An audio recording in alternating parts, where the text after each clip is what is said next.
If you've ever moved to a new home, or moved to a new office due to a job change, or relocated to an entirely new country, you know how exciting it all can be, but it's also rather disruptive. Then doing all of that in another language is really tough. Recently inside my Confident Women community, I've been sharing about my own cross-country moving experience. And today I want to share some key vocabulary with you. English phrasal verbs, collocations, idioms, and more, all related to moving or relocating. My goal is to help you have all the vocabulary you need to communicate about your experiences or your upcoming plans with friends, family, coworkers, and more.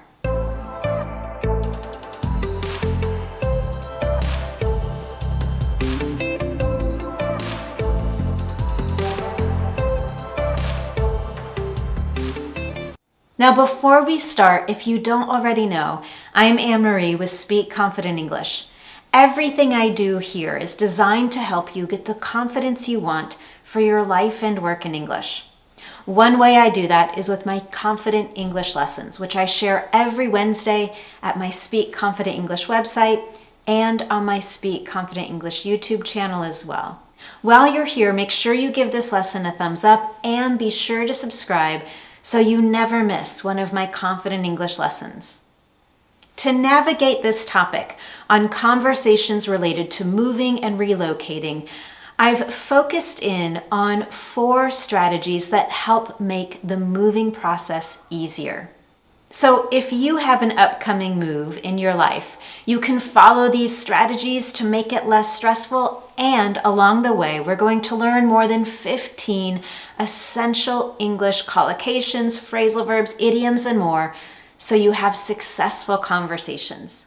So, strategy number 1 for the moving and relocation process: make room for all the emotions. Let's say that you or a loved one just accepted a new job, and that means that you'll be moving to a new city or maybe even to a new country.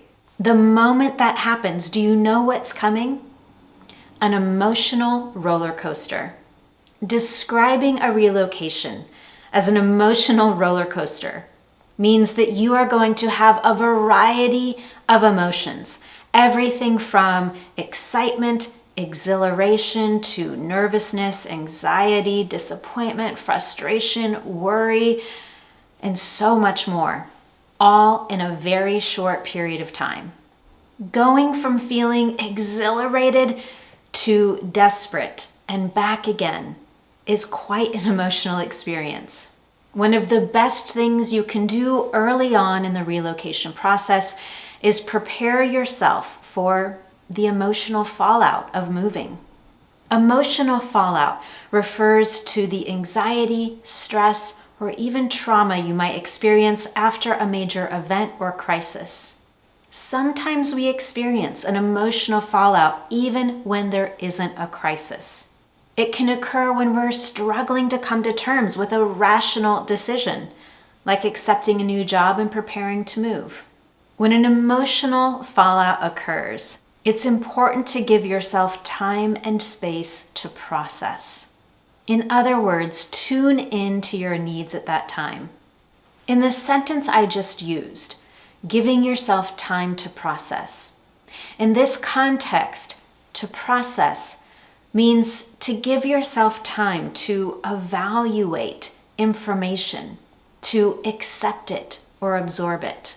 And while you're doing that, while you're processing all those emotions, you might ask yourself a few key questions. Do you need to keep busy to keep your mind off of things, or do you just need to slow down and take a breath? Do you need to talk about it with someone and get all of those emotions off your chest? Or do you just need some time alone? Maybe you need to do some research to help you organize and plan. During the process of processing your emotions, these are helpful questions to consider.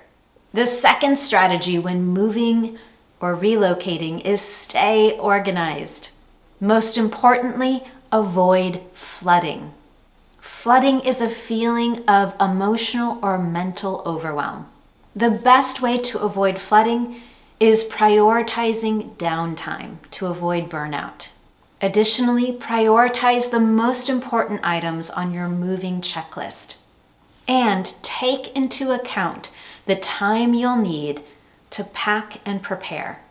To take something into account means to consider something or to consider it fully while judging or evaluating the situation.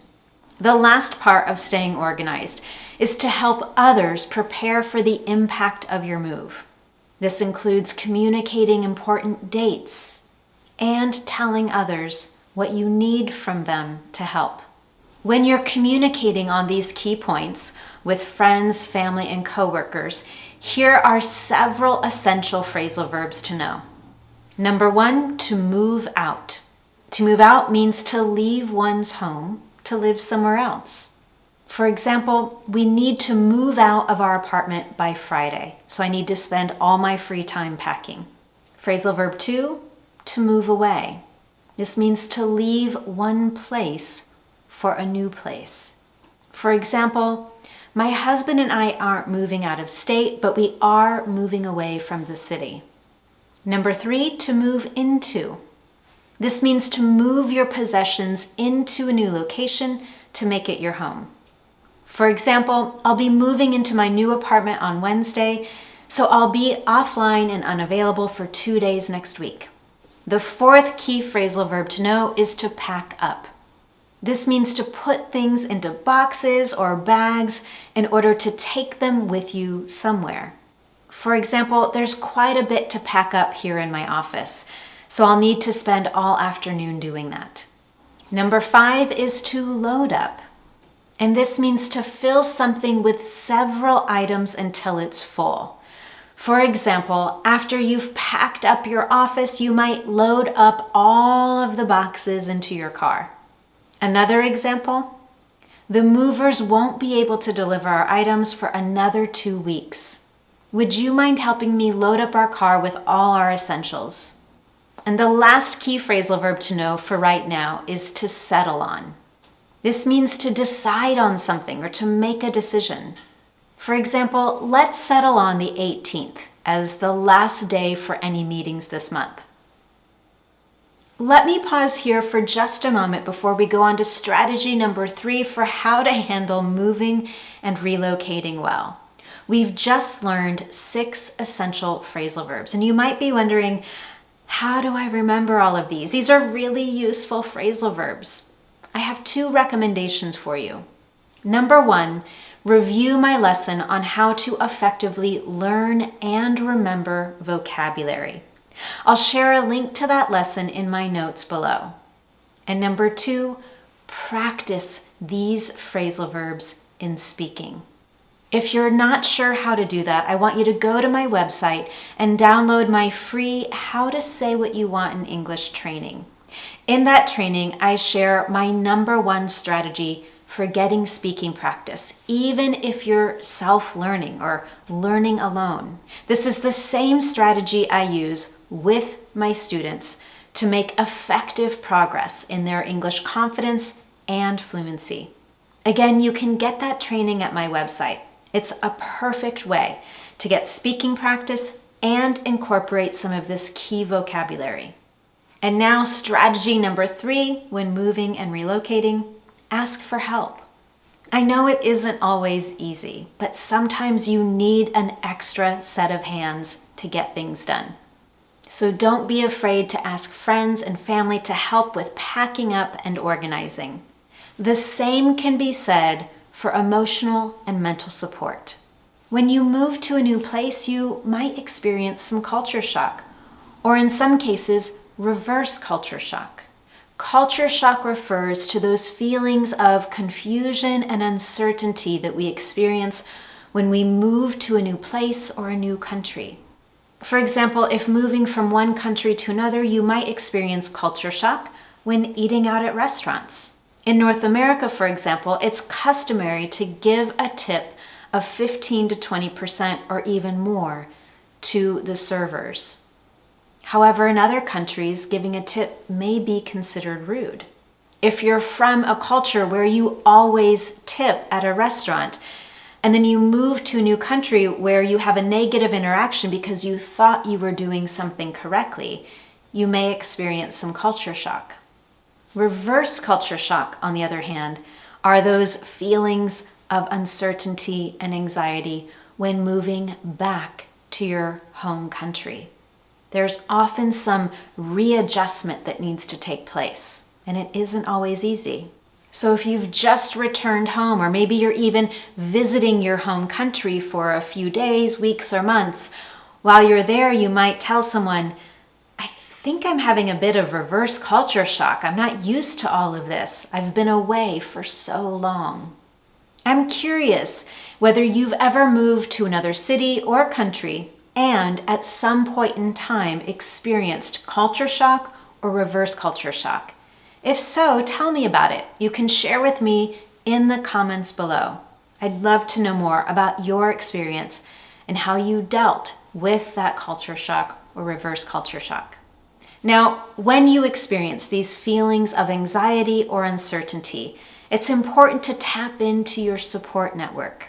To tap into something means to access a resource or an object that can be an advantage to you.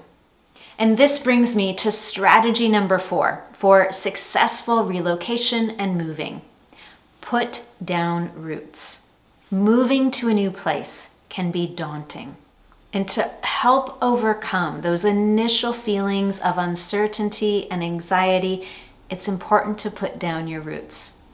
To put down roots means to settle into your new life and feel that you belong. Now, if you're an introvert like me, this can be a real challenge. It's hard to resist the urge to hunker down. To hunker down means to stay in one place, like inside your home, for a long period of time in order to protect yourself. However, to start feeling comfortable, to begin putting down your roots, it's important to explore your new location. This might include going to local events, starting new traditions, building new routines, meeting new people, and so much more in the area where you live. One thing I always do is take excessively long walks wherever I move to. I like to allow myself to get lost so I can just explore what's around me and figure out where everything is. Another way that I love to do that is to get on a bus at one place and go until it stops at the very end, just to see where it goes through the city and how the streets connect and to find out what's there. It's a great way for me as an introvert to find my footing and begin exploring where I live. If you do something like this, then you're likely to find new places that you want to go back and visit, and there may even be opportunities to meet new people. For example, you might discover an art gallery that you'd really like to visit, or a new park that you'd like to take your kids to. While you do all of this, it's important to remember that you're going through a transition, and patience is key. There are going to be highs and lows, good and bad days along the way. All of that's okay. It's a natural part of a transition. To help smooth that transition, you can focus on positive, familiar attachments, finding the places that you want to go back to again and again, and begin to settle into a new routine. To settle into something means to begin feeling comfortable in that new place, that new city, new home, or new job. Some things that you can do to help you settle in is to do activities you did in your previous home in your new place. Or while you unpack, fill your new space with familiar items. For example, perhaps there are a few items that you really loved having in your original office. Well, when you make the transition to a new one, put those same items in your new office. That'll help give that feeling of familiarity as you begin to settle into that new place. With that, you have 4 essential strategies to help you have a successful moving process or relocation process. Now that we've gone through all of that, I want you to practice the English phrasal verbs, idioms, and collocations that you learned today. To do that, I have 2 questions for you. First, I want you to choose 3 or 4 new vocabulary words from today's lesson and use them to describe your own experience moving. Again, it can be moving from one office to another. It can be moving from one country to another, but I want you to describe what happened, describe your experience using 3 to 4 new vocabulary words. The second question I have for you is, if you've moved before, what tips do you have for first-time movers? What would you recommend? What would help make the process easier for someone else? You can share your answers with me in the comment section below. And if you found today's lesson helpful to you, I would love to know. You can tell me by giving this lesson a thumbs up, and while you're at it, subscribe to my channel so you get all of my Confident English lessons. Thank you so much for joining me, and I look forward to seeing you next time.